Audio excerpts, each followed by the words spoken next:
ভারতীয় বংশোদ্ভূত মার্কিন নভোশ্চর সুনিতা উইলিয়ামস তাঁর সাফল্যে গর্বিত আজকে ভারতবাসীও। গোটা বিশ্বের কাছে আজকে উৎসবের দিন। ভারতের মেয়ে সুনিতার ইতিহাস রচনা। সোশ্যাল মিডিয়ায় এমনটাই পোস্ট প্রতিরক্ষা মন্ত্রী রাজনাথ সিং। মহাকাশ থেকে অবশেষে ঘরে ফেরা প্রত্যেকে অপেক্ষা করেছিলেন। পৃথিবীর মানুষ যেমন অপেক্ষায় রয়েছিলেন যাতে তারা সুস্থভাবে ফিরতে পারেন, পুজো অর্চনাও যেমন হয়েছে, তার পাশাপাশি পরিবারের মানুষজন তারাও কিন্তু প্রহর গুনছিলেন কবে ফিরবে ঘরের মেয়ে। সুনিতা উইলিয়ামসের ভাই দিনেশ রাওয়াল কি বলেছেন দেখুন। मुझे इतना आनंद हुआ था, कल तक आप लोग हमको मिलते थे, सबके साथ बात करते थे, पर ऐसा लगता था कि कुछ अंदर से कुछ चैन नहीं पड़ता था।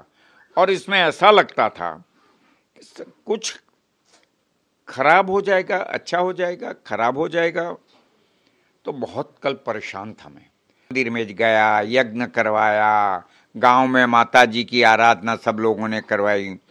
ये सब बातें आज भगवान ने सुनी और हमारी सुनी को वो वापस लाए।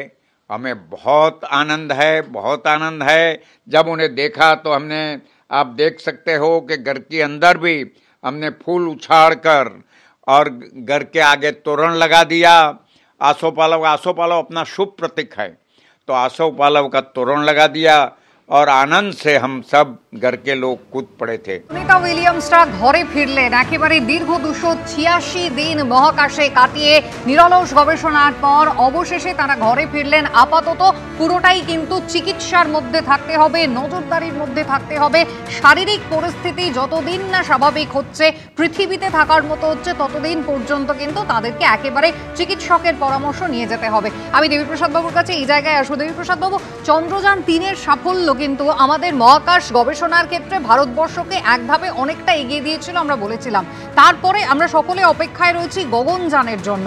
সেক্ষেত্রে এই মহাকাশ গবেষণা একেবারে সামগ্রিকভাবে আন্তর্জাতিক স্পেস স্টেশন থেকে পাওয়া যে সমস্ত তথ্য খবরাখবর, সেগুলো ভারতবর্ষকে কতটা এগিয়ে দেবে?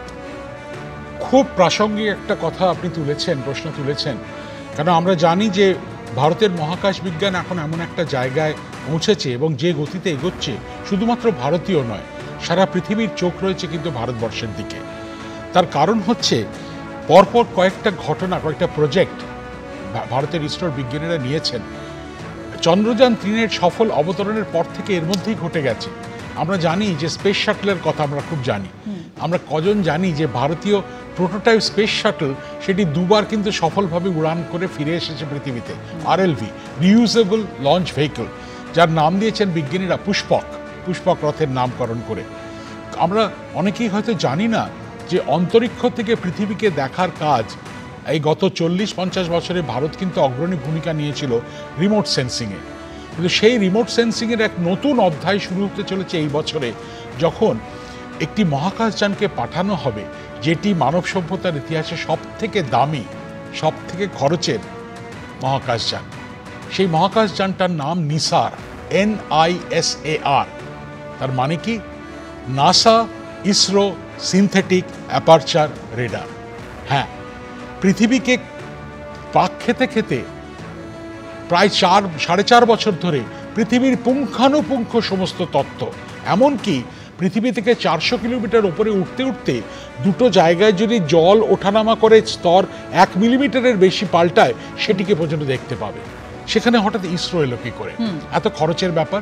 এখানে মনে রাখতে হবে ইসরোর যে অতীত যে সমস্ত সাফল্য, সেগুলোই কিন্তু নাসাকে এগিয়ে দিয়েছে ইসরোর সঙ্গে সহযোগিতার হাত মেলাতে, এবং খরচের অধিকাংশই কিন্তু নাসা সেখানে বহন করছে। কিন্তু নাসা চায় ভারতীয় ইসরোর পারদর্শিকতা, নৈপুণ্যকে কাজে লাগিয়ে সফল করতে এই প্রচেষ্টাকে একেবারে, অর্থাৎ প্রযুক্তিগত সাফল্য এবং তার পাশাপাশি যে ডেডিকেশন, যে সময়, যে ধৈর্যের পরীক্ষা দিয়ে চলেছেন মহাকাশচারীরা আজকে কোথাও, সেই কারণেই গোটা পৃথিবী একজোট হয়ে এই মহাকাশ বিজ্ঞানে আরও নতুন রহস্য উন্মোচন করতে চায়।